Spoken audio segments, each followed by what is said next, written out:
Bismillahirrahmanirrahim. Assalamualaikum warahmatullahi wabarakatuh. Selamat pagi, selamat siang, selamat sore, selamat malam. Semoga semua dalam keadaan sehat dan bahagia. Kita berjumpa lagi dalam materi matematika. Kali ini kita masih membahas tentang aturan pencacahan. Ini materi lanjutan. Oke, coba perhatikan permasalahan berikut. Ya. Pada masalah pertama itu ada dari 6 peserta lomba berkuda akan diambil 3 juara. Juara 1, 2, dan 3. Berapa banyak susunan yang dapat mungkin terjadi? Kalau kita anggap 6 orang ini adalah A, B, C, D, E, F, ya maka jelas sebenarnya dengan aturan pengisian tempat itu bisa kita isi dengan menggunakan ya ada 3 tempat ya, karena ada juara 1, 2, dan 3. Berarti 6, 5, 4, karena jelas juaranya pasti berbeda. Sehingga kalau dihitung menjadi 120. Atau dengan notasi yang lebih keren adalah seakan-akan kita mengambil 3 dari 6, berarti permutasi. Ya, permutasi 3, 6. Karena ada posisi. Nah, gitu ya. Ini juga sama 6, 5, 4 jadi 120. Oke, pada kasus kedua, dari 6 orang atlet nasional panahan akan diambil 3 orang untuk mewakili Indonesia. Berapa banyak susunan yang terjadi? Nah, kasus pertama dan kedua ini berbeda. Kasus yang pertama itu, ya, kalau misalkan kita menyusun ABC dan BCA, itu tentu berbeda. Kenapa berbeda? Ya karena ABC artinya A juara 1, B juara 2, C juara 3, sedangkan BCA B-nya juara 1.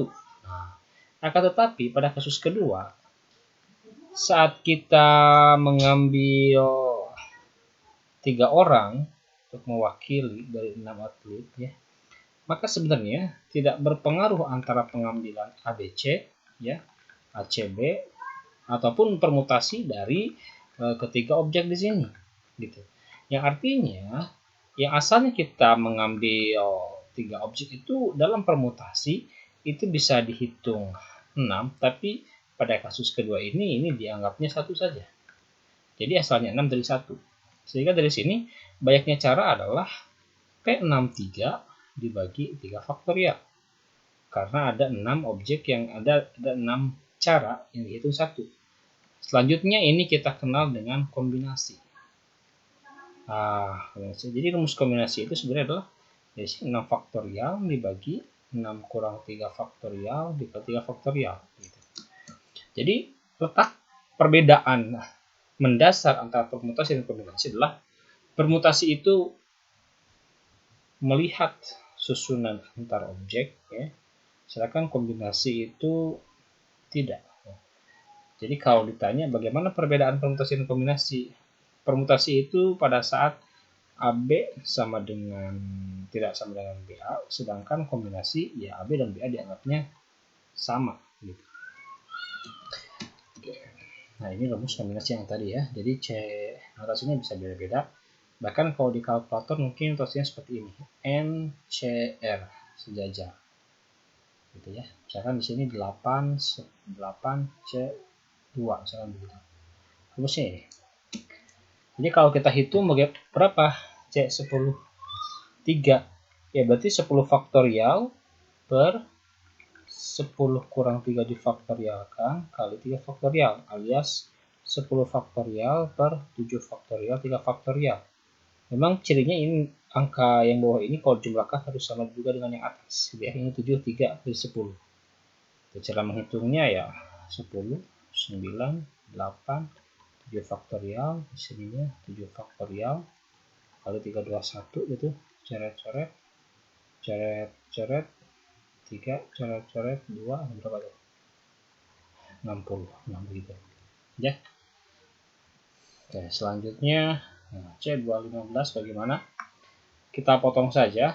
Mungkin kalau yang sudah menonton cadas sudah tahu ya bagaimana cara menghitungnya. Kalau kita menghitung C310 itu, 10 itu adalah ambil 3 angka dari 10. 10, 9, 8. Mirip seperti permutasi, tapi bedanya ada pembagian 3, 2, 1. Nah, gitu ya.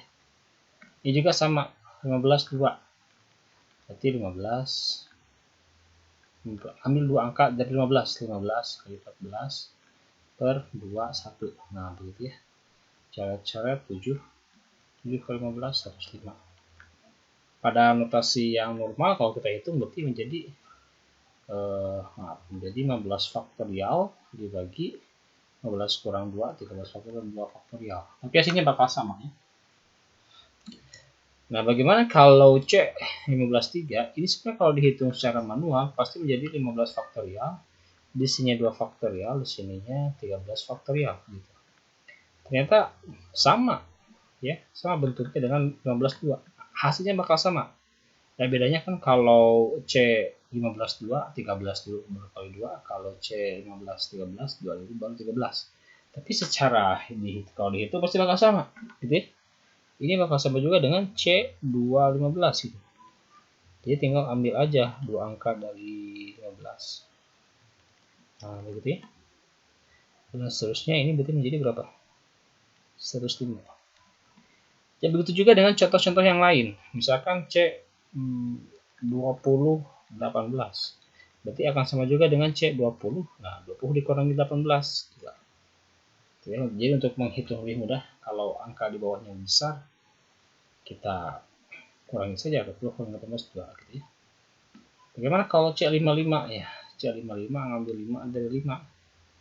Ya berarti 5 4 3 2 1 per 5 4 3 2 1 1. Karena kita ngambil 5 objek dari 5 objek ya, cuma ada satu cara. Apa? Ambil semua. Kalau C50 ya juga sama. Akan sama dengan C55 1. Seakan-akan bagaimana cara kita mengambil 0 objek dari 5 objek. Ya udah aja, kita ngambil 0 itu berarti kan tidak mengambil. Ya udah, berarti tidak. Bagaimana? Berapa banyak cara kita mengambil 0 objek atau kita tidak mengambil objek dari 5 objek? Ya satu cara. Apa? Tidak diambil gitu. Oke. Itu konsepnya. Kalau memang dirasa pusing boleh diulang lagi sekali lagi ya. Dipelankan atau dihayati gitu. Kalau memang masih pusing ya boleh dilewat lah ya. Contoh, sekarang contoh ke soal ya. Dalam sebuah laboratorium terdapat 7 jenis larutan yang berbeda ya, katakan larutannya ABC sampai FG lah. Seorang siswa hendak membuat larutan baru dengan mencampurkan 3 larutan yang berbeda. Berapa banyak larutan baru yang dapat dia buat? Sebenarnya kasusnya sama seperti permutasi. Yang penting kita tahu objek yang tersedianya berapa, kita ambil berapa. Gitu. Hanya bedanya, kalau tadi ini objeknya misalkan ABC, DFG, DFG. Untuk membedakan ini kasusnya permutasi atau kombinasi, bayangkan satu kejadian. Katakanlah kalau 3 larutan yang berbeda itu kita usahakan menggabungkan BDE. Jadi ada larutan B, larutan D, dan larutan E. Apakah akan sama kejadian antara BDE dan DBE? Ya, jadi kita mencampurkan larutan B, DE, dan DBE. Itu bakal sama. Ya, hasilnya bakal sama. Ya, maka ini disebut juga dengan kombinasi kita menghitungnya. Jadi kombinasi kita mau mengambil 3 dan 7 atau C 73. Ya tadi ngitungnya ya, berarti 7 ambil 3 angka di 7. 765 per 321. Nah begitu. 321 nya 6, coret-coret 35. Ya. Tentu nilai kombinasi ini bakal lebih rendah daripada permutasi dengan jumlah unsur yang sama ya. Kalau P73 tentu angkanya kan besar, kan tidak dibagi ya. Sekitar berapa? 210. Kalau kombinasi lebih kecil karena banyak cara, banyak kemungkinan yang kita buang yang tidak dihitung. Oke, nomor 2. Dalam acara silaturahim, 12 orang saling berjabat tangan ya satu sama lain. Tentukan banyaknya jabat tangan yang terjadi. Nah, gimana ini ceritanya? Dalam aturan pencacahan, sebenarnya cara yang paling efektif adalah dengan membayangkan kejadian yang mungkin. Jadi nanti kita dapat mengetahui. Ini yang akan kita hitung adalah banyaknya jabat tangan. Katakan ini orang adalah ABC sampai siapa? IJ, KL, sampai KL, sampai KL. 12 orang. Kalau kita mau menghitung banyaknya jabatan tangan, berarti kejadiannya adalah jabatan tangan. Bagaimana suatu jabatan tangan itu tercipta? Ya, jabatan tangan itu tercipta saat ada 2 orang bersalaman. Nah, berarti ya. Jadi sebenarnya kita sudah mengambil, ya. Cara menghitungnya adalah, berarti kalau mau menghitung banyaknya jumlah salaman, sama juga dengan mengambil 2 dari 12 orang. Karena satu salaman itu terjadi saat 2 orang ya bersalaman, 2 orang. Jadi 2 dari 12. Nah, pertanyaannya adalah, apakah ini pakai permutasi atau kombinasi? Lihat saja, ambil satu kasus. Katakan A dan B bersalaman. Apakah A dan B dengan B dan A salamannya itu dihitung 1 atau 2? Ya, tentu 1, karena mau AB, BA salamannya sama saja. Tidak kita bedakan.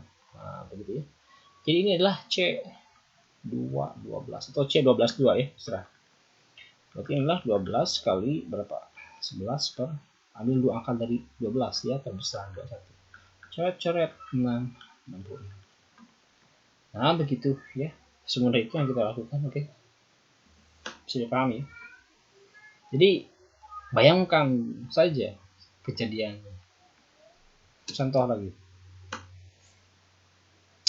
Dalam suatu kelompok belajar, terdapat 10 orang.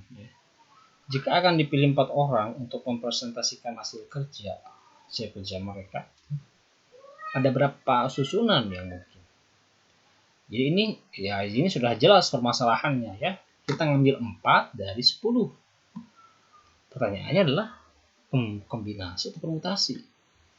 Ya, katakan 10 orang ini A, B, C, D, F, G, H, I, J. 10 orang ya. Coba kalau kita ambilnya A, B, C, D dengan D, C, A, B, misalnya gitu. Sama nggak kasusnya? Ngambil siapa itu? Ahmad Budi cinta Doni dengan Doni cinta Ahmad Budi. Sama nggak? Sama ya, karena tidak dibahas urutan tampil, yang penting 4 orang maju. Ya, 4 orang yang penting maju begitu. Kali ini pakai kombinasi, bukan karena kita lagi bahas kombinasi jadi ini juga dikasih kombinasi lah, kalau dibahas kombinasi kayak gitu. Difahami setiap jalannya, setiap jalannya. 4, 10, ini 10 angka dari 4 terus 10, 9, 8, 7, 4, kali 3, kali 2, kali 1 gitu ya, karena kombinasi. 4 sama 2, 8 habis. 3 sama 9, 3. Jadi 10 kali 3 kali 7. Nah, 210. Begitu ya. Oke. Kombinasi ini memang sering muncul ya. Sebenarnya sama seperti permutasi. Kombinasi juga ada kombinasi dari unsur yang sama gitu ya. Itu R1, R2 dan seterusnya. Tapi ini ternyata setelah dihitung itu sama aja dengan permutasi gitu cara menghitungnya. Dan juga di kombinasi juga ada siklis, tapi nanti kasusnya juga bakal sama aja dengan ya, caranya tidak berbeda gitu. Makanya dalam permutasi tidak dibahas kombinasi dengan unsur yang sama ataupun kombinasi siklis, ini tidak dihitung. Kenapa? Karena cara menghitungnya persis dengan permutasi. Jadi kombinasi yang boleh kita anggap hanya ada satu rumus. Ini saja ya, tapi silakan bedakan antara C dan T. Oke, itu saja. Untuk contoh selanjutnya silakan ditonton di video bagian kedua biar tidak terlalu panjang ya. Terima kasih. Assalamualaikum warahmatullahi wabarakatuh.